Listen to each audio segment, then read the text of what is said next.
Halo semuanya, selamat wayah kia ya dimanapun kalian berada. Kembali lagi bersama Mamang, dan di video kali ini kita bakal lanjutin manhwa Hukum Pedang Surgawi. Kita masuk di part 76. Di awal video ini, beberapa hari kemudian, malam hari di dekat persembunyian Sungai Yangtze, nampak anggota skuad Black Shadow yang tengah memburu sekelompok kecil Jeokha yang telah menyerang para penjaga di sekitar markasnya. Mereka datang dari satuan air. Semua unit di skuad Black Shadow kepung mereka. Kalau ada yang bisa membawa kepala orang yang dipanggil kepala penjaga itu, kalian akan dipromosikan menjadi 10-headed demonic soldier. Ayo maju semuanya. Di sana, dilihat dari warna rambutmu itu, kaulah orangnya kan? Kesampingkan promosi, ada hadiah yang besar atas kepalamu itu, kau tahu. Jangan terlalu menyalahkanku, oke? Hurra! Seketika itu juga, Jeokha yang melihat kemunculan para anggota skuad Black Shadow bersiap dengan tekniknya sembari menuturkan. Yang benar saja, kenapa orang-orang kultus Yomyo selalu saja kepedean begitu? Bahkan, 10-headed demonic soldier saja bukanlah tandinganku. Dan kau pikir, orang sepertimu akan bisa mengambil kepalaku, hah? Jelas sekali, kau tidak menghargai nyawamu sendiri. Tentu saja, serangan Jeokha tak mampu dibendung oleh para anggota skuad lagu Black Shadow yang menyerangnya. Bahkan, meski seorang anggota skuad Black Shadow masih mampu bertahan dan melepaskan serangan balik, Jeokha dengan mudahnya menahannya. Yang membuat anggota skuad Black Shadow tersebut panik ketakutan berpikir, "Sia, dia jauh lebih kuat dari yang aku kira. Aku sudah bertarung melawan banyak sekali sekte-sekte ortodok yang ternama, tapi aku belum pernah melihat seorang monster seperti ini." Sayangnya, belum sempat ia menyelesaikan pikirannya, Jeokha telah lebih dulu menghabisinya dengan melemparkan pedangnya. Meskipun begitu, hal itu tak menghentikan para anggota skuad Black Shadow lain untuk menyerbu ke arah Jeokha. Hingga Abasim yang menemaninya pun mendekat sembari menuturkan, "Hai, bukankah jumlah mereka terlalu banyak? Aku tak menyangka mereka akan menyerbu dari gerbang pintu persembunyian seperti ini. Sungguh ungkapan selamat datang yang hangat." Jeokha yang mengambil pedangnya kembali dengan teknik telekinetic spirit sword teknik berkata, "Kalian sudah tidak bersembunyi lagi ya? Sekarang kalian memamerkan taring kalian secara terang-terangan begini kah?" Sementara itu, di dalam persembunyiannya, para anggota persembunyian yang berkumpul di sana memberitahu ke Lima Ehwa bahwasanya musuh sedang menyerang dari jarak sekitar 5 km. Dan saat ini, semua pengintai dan bala bantuan sudah dibasmi. Sepertinya, musuh tersebut akan masuk ke persembunyiannya sebentar lagi. Mendengar hal itu, Lima Ehwa yang tampak begitu santai di kursinya tersenyum menuturkan, "Yeon Jeokha ya, mari kita lihat untuk apa semua kacauan ini. Dan seperti apa wajahmu itu." Kemudian, seperti perkiraan para bawahannya, meski ada kabut yang membatasi jarak pandangan, para anggota yang berjaga di luar di balik pintu masuk persembunyiannya bisa melihat sebuah perahu yang mendekat dengan pelan, yang tentu membuat mereka semua langsung bersiaga. "Oi, mereka sudah masuk ke pintu masuknya. Semuanya, tahan posisi. Tutup pintunya supaya mereka tak bisa kabur. Dan semua pemanah, bersiaplah untuk menembak setelah pintunya ditutup." Seketika itu juga, para pemanah pun menembakkan anak panahnya. Akan tetapi, mereka langsung menyadari ada yang aneh ketika melihat target mereka tak bergeming sama sekali. Meskipun mereka telah menghujaninya dengan anak panah yang begitu banyak. Ternyata, setelah perahunya semakin dekat, target yang mereka tembaki bukanlah manusia, melainkan hanyalah songok orang-orangan, yang tentu membuat mereka langsung menyadari jika mereka telah tertipu. "Sia, kemana mereka pergi? Kabutnya membuat kita jadi sulit untuk menemukan posisi mereka. Temukan mereka sekarang juga. Jangan sampai kalian membiarkan mereka lolos." Tentu saja, Jeokha menyerang persembunyian Lima Ehwa bukanlah tanpa rencana, di mana sepekan yang lalu kelompok Jeokha yang bermalam di tengah-tengah wilayah Pavilion Lake dan juga Gunung Wu Dwelling mengadakan sebuah diskusi tentang perencanaannya yang dimulai oleh Nambung Cheon. Jeokha mengenai insiden minggu lalu yang kau membiarkan dua ten-headed demonic soldier hidup. Berdasarkan situasinya, kau memang tak punya pilihan lain. Tapi mulai sekarang, kedua persembunyian kultus akan bersatu untuk menghadapi patroli kita. Apa itu baik-baik saja? Abasim yang berpikiran sama pun menambahi. Seperti yang dikatakan pendekar Namgung, melanjutkan patroli kita mungkin akan terlalu berbahaya.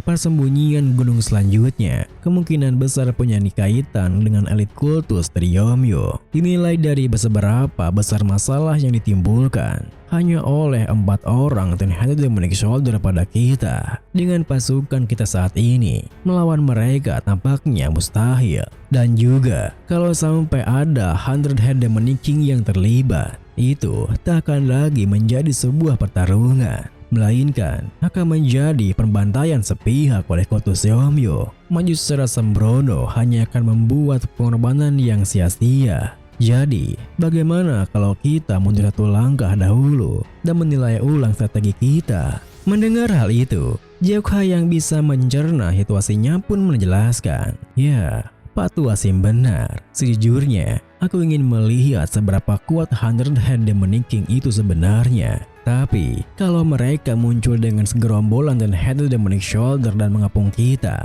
akan berada dalam masalah serius. Dan meskipun kita berhasil menghabisi salah satu dari mereka, kita tidak tahu mereka akan jadi monster macam apa. Nona Yeon yang bisa memperkirakan situasi ke depannya pun berkata, tetapi mau kita melanjutkan patroli kita atau tidak, situasi ini tidaklah asing.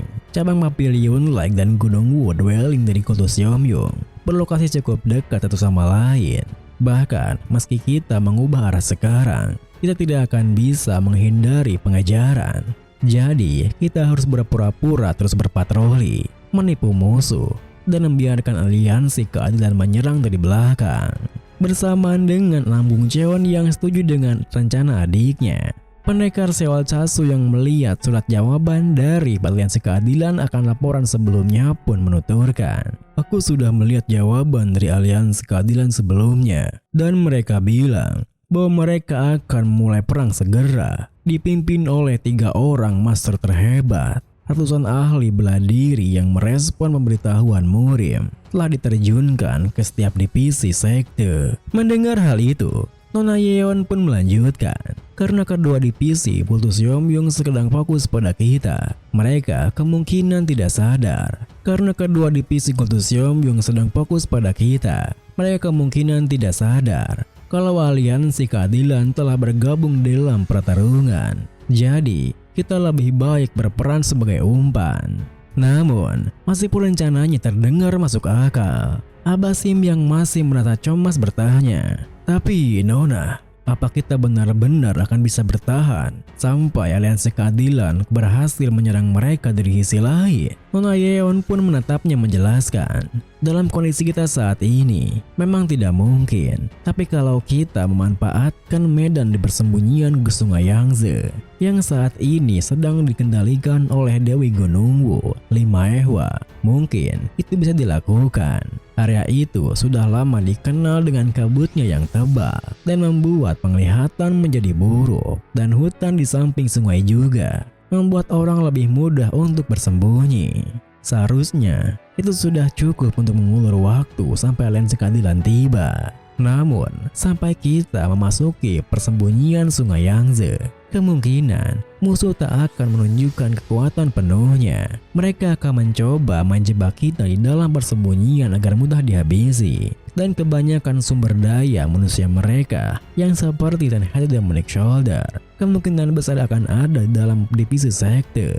Jadi, kita harus berpencar di pintu masuk dan membuat mereka kebingungan. Pancing mereka sampai mereka berpencar selama pengejaran dan ulurlah waktu selama yang kita bisa. Mendengar penjelasannya, Nambung Cheon yang bisa memahami garis besarnya pun bertanya, Aku paham rencana kita adalah untuk mengundur waktu dengan memecah pengejaran lawan.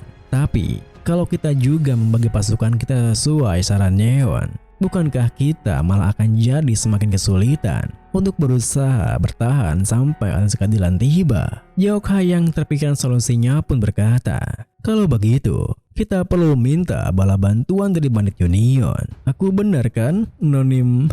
Bersama dengan Yeon yang mengiyakan perkataan Yeokha, Abasim yang bisa memahami keseluruhan rencananya pun menuturkan, begitu ya. Bandit Union punya persembunyian gunung di seluruh dataran tengah. Jadi, mereka seharusnya bisa mengirimkan bala bantuan tanpa banyak penundaan. Terlebih, kalau permintaan bantuannya dari Tuan Muda, mereka pasti akan menerimanya tanpa bertanya. Seperti yang diharapkan dari Lovely Mind Reader.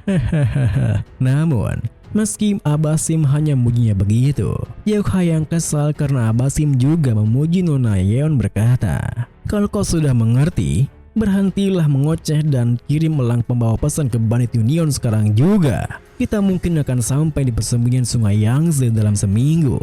Jadi, hubungilah Bandit Union dan pastikan bala bantuan mereka bisa bergabung di sekitar waktu itu. Kalau mereka telat sehari saja, maka kau pasti akan mati di tempat mereka. Tentu saja, sikap Yeokha yang seperti itu yang begitu keras kepadanya membuat Abasim sedikit menggerutu. Kenapa Yeokha selalu memperlakukannya seperti ini? Meskipun begitu, Abasim tetap menjalankan tugasnya dengan baik, di mana setelah menyusun ulang kelompok patroli, keesokan paginya elang pembawa pesan terbang dengan kuat, seolah ia menandakan bahwa perang sudah dimulai. Kemudian, bersama dengan Bangsat alias Seok Muhe yang menerima surat dari elang pembawa pesan di persembunyian utama Bandit Union, pihak aliansi keadilan juga menerima surat yang sama. Di mana setelah membaca pesannya, Lord Aliansi Keadilan berkata pada bawahannya, jika segalanya berjalan sesuai rencana, kita akan punya peluang. Aku tidak terlalu senang menempatkan seseorang dari sekte chaos di garis depan, tapi kita tak punya hak untuk berargumen terhadap hal seperti ini. Tetapkan target penyerangan pertama Aliansi Keadilan menjadi cabang Pavilion Lake dan Gunung Wood Valley. Bersiaplah untuk bergerak dalam 2 jam ke depan. Di saat yang sama, Bangsat yang tak bisa menahan kegembiraannya setelah membaca suratnya juga bergumam. Si bajingan Yeokha itu, dia benar-benar membuka lebar-lebar sisik mereka. Aku tidak benar-benar senang bisa bekerja sama dengan para bajingan aliansi keadilan itu. Tapi aku tak bisa membiarkan kepala penjaga kami sampai terjebak di tempat yang buruk. Sudah lama tidak turun hujan darah, Bandit Union akan bergerak menuju Yeokha. Namun, meskipun aliansi keadilan dan Bandit Union bergerak sesuai rencana, malam itu Yeokha yang masih merasa khawatir tampak menenangkan dirinya dengan melempar bebatuan ke tengah sungai sembari berpikir, 7 hari dari sekarang, apa aku akhirnya akan melawan Hundred Head Demoniki? Entah bagaimana, aku berakhir harus berada di garis depan dari perang melawan kultus Yeombyung ini. Tapi, itu tidak penting. Kalau kita membiarkan mereka melakukan hal keji dan kotor, serta kejahatan secara tak terkendali, aku akan kehilangan orang-orang yang ingin kulindungi. Ini tidak akan mudah. Aku harus menjadi lebih kuat lagi, karena aku harus bisa melindungi mereka semua. Kalau aku tak bisa mengalahkan Hunter Demonic Shoulder, namun belum sempat Yeokha bisa menyelesaikan pikirannya. Tiba-tiba saja, Jin Seolha muncul mendekat, merangkul lengannya sembari menuturkan, pendekar Yeon, kau tak boleh berada di luar di cuaca yang dingin begini loh. Kalau seorang yang kekuatannya sebanding dengan 10 masa batu terkuat sampai masuk angin, bagaimana kami semua bisa terus bertarung coba? Ayo, kita masuk bareng ya. Yeokha yang garisi dengan tingkahnya pun berkata, Nona Jin, ya aku mengerti, jadi lepaskan aku dulu ya, oke? Namun, tanpa Yeokha sadari, di saat Jin Seolha begitu menempel kepadanya, Nona Yeon melihatnya dari kejauhan dan segera berbalik pergi begitu saja. Bahkan, meski ia melewati Abasim dan kakaknya, Nam Gung Cheon, yang bertanya kemanakah ia akan pergi. Nona Yeon sama sekali tak bergeming dan terus melangkahkan kakinya ke dalam hutan. Sehingga Abah Sim dan Nam Gung Cheon yang merasa khawatir pun diam-diam mengikutinya. Kemudian, setelah melangkah beberapa saat, Nona Yeon pun menghentikan langkahnya di bawah sinar rembulan, di mana setelah terdiam sebentar memperhatikan sekitarnya, Nona Yeon tiba-tiba saja mencoba meniru apa yang dikatakan Jin Sohla tadi untuk mengajak Jauh kembali bersama. Tentu saja, apa yang dikatakannya itu sontak mengejutkan Nam Gung Cheon dan Abah Sim yang diam-diam mengikutinya. Akan tetapi, karena Yeon begitu malu dengan tingkahnya barusan, ia sama sekali tak menyadari keberadaan mereka berdua. Videonya pun diakhiri dengan, seketika itu juga, Nam Gung Cheon berbisik kepada Abah Sim di sampingnya. "Pak Tuasi, berpura-puralah kau tidak melihat apapun, oke?" Abah Sim yang langsung mengerti situasinya pun menjawab, "Ya, tentu saja."